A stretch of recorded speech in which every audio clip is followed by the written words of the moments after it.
कहानी की शुरुआत में हम गौर को देख पाते हैं जो सुनसान रेगिस्तान में अपनी बेटी के साथ ना ही कुछ खाने के लिए और ना ही कुछ पीने को, साथ ही गौर लगातार अपने मानने वाले देवता को पूजने लगता है। कहता है कि हम काफ़ी मुसीबत में हैं, हमारी जान बचाइए, मगर लाख कोशिशों के बावजूद भी कोई भी उसका सहारा नहीं बनता। और भी दूर इस समय धीरे धीरे आगे बढ़ता है और गौर की बेटी अपना दम तोड़ देती है। उसी रेगिस्तान में अपनी बेटी की समाधि बना के आगे बढ़ जाता है। अब इसे दूर कहीं एक छोटा जंगल दिखाई पड़ता है। इस वीरान रेगिस्तान में उसे लगता है कि शायद ज़रूर भगवान ने उसकी आवाज़ सुन ली, इसीलिए वो सीधा चलता है और वो उस जंगल में पहुंच जाता है जहाँ पर इसे काफ़ी सारा पानी मिलता है। पहले तो वो ढेर सारा पानी पीता है। वहाँ से बाहर निकलकर उसे अपने सामने कुछ फल दिखाई पड़ते हैं जिन्हें वो खाने लगता है, मगर वह पीछे बैठा सूरज देव, जिसे कि रापू कहा गया है, वह उसे कहता है कि तुच्छ प्राणी, आखिर तू मेरे फल क्यों खा रहा है। जिस पर गौर का कहना था कि आप तो मेरे बुलाने पर आए हैं ना, आपने मुझे बचाया है। तो शपू बताता है कि यहाँ पर मैं तुझे बचाने नहीं आया, वास्तव में मैंने तो यहाँ पर एक नेक्रोस्वेट धारी का संहार किया है और उसी की खुशी मनाने को यहाँ आया हूँ। खुशियों का नाम सुनकर गौर ज़्यादा गंभीर हो जाता है, क्योंकि उसकी ज़िंदगी में सारी खुशियाँ तो जा चुकी थी। उसकी एक बेटी थी जिसे वो भगवान से प्रार्थना करके बचाना चाहता था, मगर वो भी उसके पास नहीं है। और रापू से कहता है कि आपके पूजने वाले तो ख़त्म हो चुके हैं, मैं ही अकेला बचा हूँ। तो रापू कहता है, देवताओं को खुश रखने में बलि लगती है। अगर तेरी बेटी मर गई तो समझ लो उसकी बलि मेरे पास आई है। इस बात को सुनकर गौर को गुस्सा आने लगता है और वहीं पर नेक्रोस्वर्ड, जो कि ऐसी तलवार थी जो कि देवताओं के संहार करने को बनाई गई थी, उसके हाथ में आ जाती है और गौर रापू को तलवार से मार देता है और कसम खाता है, जिन देवताओं को हम पूजकर मदद मांगते थे वे इस लायक नहीं है कि हम उन्हें पूजे, इसीलिए आज से मैं कसम खाता हूँ कि हर देवता को मार दूंगा। यहाँ से सीन शूट होता है कहानी के हैदराबादी मियाँ गौर की तरफ, जो कि बच्चा लोगों को बता रहे थे थॉर की कहानी, कि कैसे वो उन लोगों के लिए लड़े जो खुद के लिए नहीं लड़ सकते थे। बचपन से ही थॉर का मानना था कि बेसहारा की मदद करना ही उसका कर्म व धर्म है, और किसे उसकी मुलाकात जी फ्रॉस्टर से हुई और जल्द ही वो दोनों अलग भी हो गए। उसके माँ बाप, भाई और हर कोई जो भी उससे प्यार करता था, सभी या तो बिछड़ गए या फिर मारे गए। उसने दूसरों के लिए लड़ना नहीं छोड़ा, जिसके बाद उसने गार्डियन ऑफ गैलेक्सी को ज्वाइन किया और उनके साथ मिलकर ना जाने कितनी लड़ाइयाँ लड़ी, मगर हर वक्त उसके दिल में सिर्फ एक ही यादें थी, वो थी जी फ्रॉस्टर की।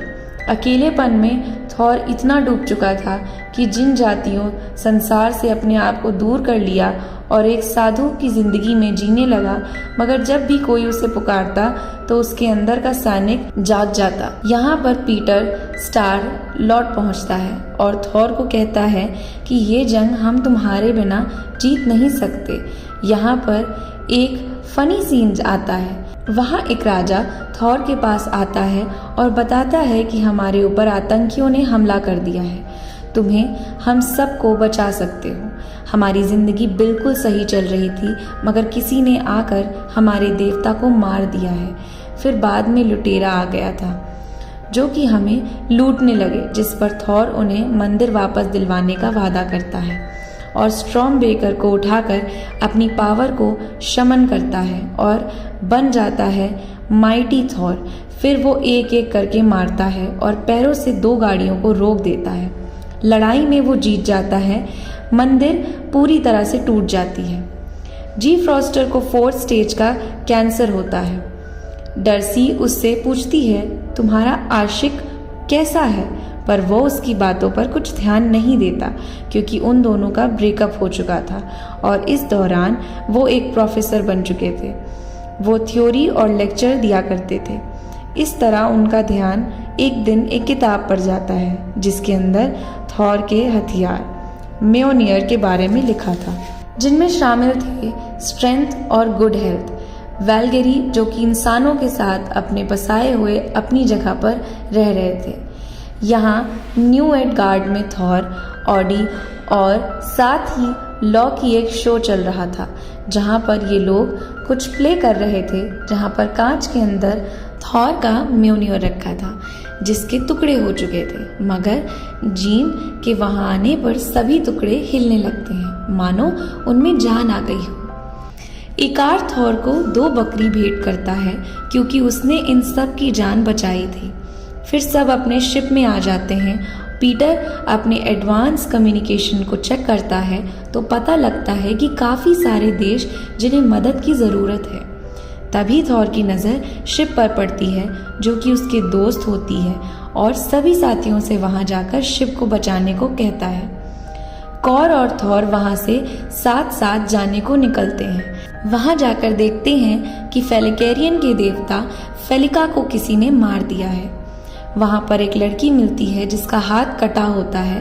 वो बताती है कि उसका अलग टारगेट रेजगार्ड है। गौर न्यू एडगार्ड पहुँच चुका होता है और तलवार से बहुत सारे दानव बना देता है जो शहर को तबाह करने लगते हैं। मगर तभी वहाँ पे एंट्री होती है वैलगेरी की, जो कि उड़ते घोड़ों पर आकर उन सभी दानवों का विनाश करने लगती है। दानवों की संख्या बढ़ती ही जा रही थी। थॉर भी वहाँ आ जाता है और उसकी नज़र म्योनियर पर पड़ती है।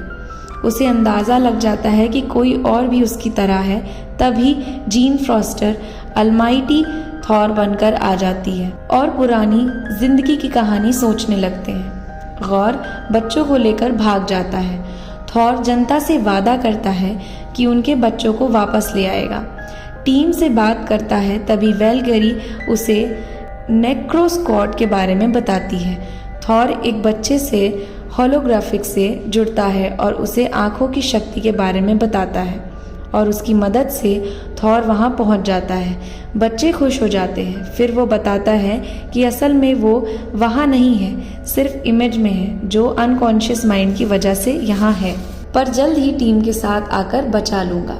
अपनी टीम को थॉर बताता है कि गौर ने बच्चों को स्पेस में ऐसी जगह रखा है जहाँ सिर्फ अंधेरा है और वे सब देवताओं के महल में जाते हैं। दूर ऊपर आसमान में हमें काफ़ी सारे देवता दिखाई पड़ते हैं। पत्थरों के देवता, मोमो के देवता, यहाँ तक कि फिलीपींस के देवता, जिन्हें अब एक और देव शामिल हो चुके थे, यानी कि तूफानों के देवता। थॉर ये सभी वेश बदलकर अंदर पहुंच जाते हैं, जिसके बाद एंट्री होती है देवों के देव यूज की, जो कि बिजली के देवता हैं। और आज एक सभा बैठाई गई थी जहाँ पर महत्वपूर्ण मुद्दों पर बात करने वाले थे। वो मुद्दे फनी होने थे। थॉर को गुस्सा आने लगता है और वो सीधा मुद्दों की बात करता है। गौर और उसकी तलवार के बारे में बताता है और बताता है कि बच्चों को बचाने के लिए मैं आपकी मदद मांगने आया हूँ। यहाँ पर जितने भी देव हैं, मैं चाहता हूँ कि हम सब देवता एक टीम में बनाएं और गौर को जान से मार दें। यूज को गुस्सा आ जाता है और वो मदद करने से मना करता है। वहीं दूर बैठा वैलगिरी जीन फॉस्टर ये सब सोचते हैं कि उसके हाथ में जो थंडर वोल्ट है वो मिल जाए तो हम गौर का सामना कर सकते हैं। इसी वजह से वो उस थंडर वोल्ट को चुराने के लिए इन सभी की लड़ाई देवताओं से हो जाती है। यूज अपने थंडर वोल्ट से थॉर पर वार करता है, मगर वो खुद उसको पकड़कर पलटवार कर देता है। यूज वहीं घायल हो जाता है। इस लड़ाई में कौर की बॉडी तबाह हो जाती है। वक्त रहते ही लोग उन बकरों की मदद से वहाँ से निकल जाते हैं, जिसके बाद ये सभी तैयार थे गौर से लड़ने के लिए। थॉर और जीन आपस में कुछ टाइम स्पेंड करते हैं।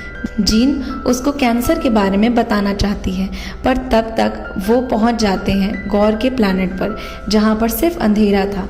वहां पहुंचने के बाद बच्चे नहीं दिखाई देते। तभी जीन की नज़र बच्चे की पेंटिंग पर पड़ती है जिसमें एटर्निटी की फ़ोटो बनी थी। वहां पर पहुंचने के लिए इस दरवाज़ा खोलना पड़ता है, जो कि स्ट्रॉम ब्रेकर से खुलता है। जीन को ये बात समझ आ चुकी थी। यह गौर की प्लानिंग थी थॉर को यहाँ लाकर एटर्निटी का दरवाज़ा खोलने की। इसीलिए वो स्टॉर्म ब्रेकर को काफ़ी दूर फेंक देता है। जिसके बाद एंट्री होती है गौर, द गौर ब्रूचर, जो कि अपने काले सायों की मदद से इन तीनों को बंदी बना लेता है और थॉर से पूछता है कि तुम्हारे स्टॉर्म ब्रेकर कहाँ हैं, मुझे उनकी ज़रूरत है। वो अपनी ताकत से थॉर का हाथ खोलने की कोशिश करता है, मगर थॉर ऐसा नहीं करने देता। फिर वो अपनी शिकॉट जीन और बेलगेरी को बनाता है। वो मारने ही वाला होता है, तभी थॉर अपना स्टॉर्म ब्रेकर मंगा लेता है और ज़ोर का धमाका होता है, जिससे वे सब आज़ाद हो जाते हैं। स्टॉर्म ब्रेकर की मदद से वो धरती का रास्ता खोलता है, मगर वहाँ पहुँचने से पहले गौर स्टॉर्म ब्रेकर को छोड़ता ही नहीं और जब ये लोग धरती पर पहुँचते हैं तब थॉर को पता चलता है कि वो लोग तो उसके पास रह गए। इस पूरी लड़ाई में जीन काफ़ी ज़्यादा घायल हो चुकी थी, इसीलिए उसे अस्पताल लाया जाता है। यहाँ डॉक्टर से बातचीत करने के बाद थॉर को कैंसर का पता लग जाता है, जो जीन ने छिपा रखी थी। म्योनियर से ही जीन को ताकत मिलती थी, पर कैंसर का कारण भी म्योनियर ही थी। अब अगर उसे एक बार भी म्योनियर को उठाया तो उसकी जान चली जाएगी। थॉर उससे वादा करता है कि गौर को अब वो खुद मारेगा, पर तुम म्योनियर को नहीं उठाओगी। गौर दिखाई देता है, जिसके हाथ में तलवार भी होती है, और स्टॉर्म ब्रेकर भी। आगे वो एटर्निटी महल पहुंच जाता है और स्टॉर्म ब्रेकर की मदद से दरवाज़ा खोलने की कोशिश करता है, मगर उसी समय थॉर आ जाता है, जिसके पास में अब यूज़ का थंडरबोल्ट था। इन दोनों के बीच एक भयंकर लड़ाई होती है। गौर ने तलवार की मदद से काले दानव बना दिए थे और दूसरी ओर एटर्निटी का दरवाज़ा भी खोलने वाला था, जिसके खुलने पर उसे एटर्निटी प्राप्त होती है। यानी कि कोई भी इंसान अगर कोई भी इच्छा जाहिर करेगा तो उसकी इच्छा पूरी हो जाएगी। अगर गौर को कुछ मांगने को मिलता तो वो सभी देवताओं का संहार ही मांगता। इसीलिए गौर को रोकने के लिए थॉर बच्चों को अपनी ताकत दे देता है और ये सब बच्चे मिलकर काले दानवों से लड़ाई करते हैं, पर गौर की ताकत थॉर पर भारी पड़ रही होती है। इसीलिए वो जीन फॉस्टर आ जाता है। जिसके हाथ में था म्योनियर। वो अपने एक ही वार से उसी तलवार के टुकड़े कर देती है। यहाँ पर जीन फॉस्टर को देखकर थॉर परेशान हो जाता है। इतने में गौर एटर्निटी में घुस जाता है और लॉस्ट विंस मांगने ही वाला होता है कि तभी थॉर वहाँ पहुँच जाता है और उससे कहता है कि तुम कुछ भी कर लो, तुम्हें शांति नहीं मिलेगी। तो गौर पूछता है कि आखिर शांति कहाँ मिलेगी? तो थॉर जवाब देता है कि प्रेम में। वैसे भी एटर्निटी से सारे देवताओं का संहार मांगने वाले हो, जिससे सारे देवता मर जाएंगे, जिनमें से मैं भी एक हूँ, और अपना आखिरी वक्त मैं तुम्हारे साथ क्यों बिताऊं, अपने प्यार के साथ क्यों नहीं। इस प्यार का नाम सुनकर गौर को अपनी बेटी की याद आती है और वो एटर्निटी में सभी गॉड के खिलाफ जाकर अपनी बेटी को मांगता है, जिसके बाद उसकी बेटी उसके हाथ में होती है। पर इतने टाइम तक उस तलवार का इस्तेमाल करने से अब गौर का आखिरी वक्त आ चुका था, तो वो काफ़ी ज़्यादा चिंतित था। आखिर उसकी बेटी का ख्याल कौन रखेगा? तो वो वहाँ पर थॉर को उससे कहता है कि तुम्हारी बेटी का ख्याल मैं रखूँगा। जहाँ तक जीन फॉस्टर अपनी दम तोड़ देता है, वहीं पर गौर अपनी बेटी के हाथों में अपना दम तोड़ देता है। स्टॉर्म ब्रेकर का इस्तेमाल करके सारे बच्चों को एजगार्ड ले आता है। अब थॉर गौर की बेटी का ख्याल रखता है तथा उन सभी की मदद करता है जो खुद की भी मदद नहीं कर पाते। मूवी के लास्ट में एक सस्पेंस बना रहता है, जिससे उसके अगले पार्ट के आने की संभावना बनी रहती है।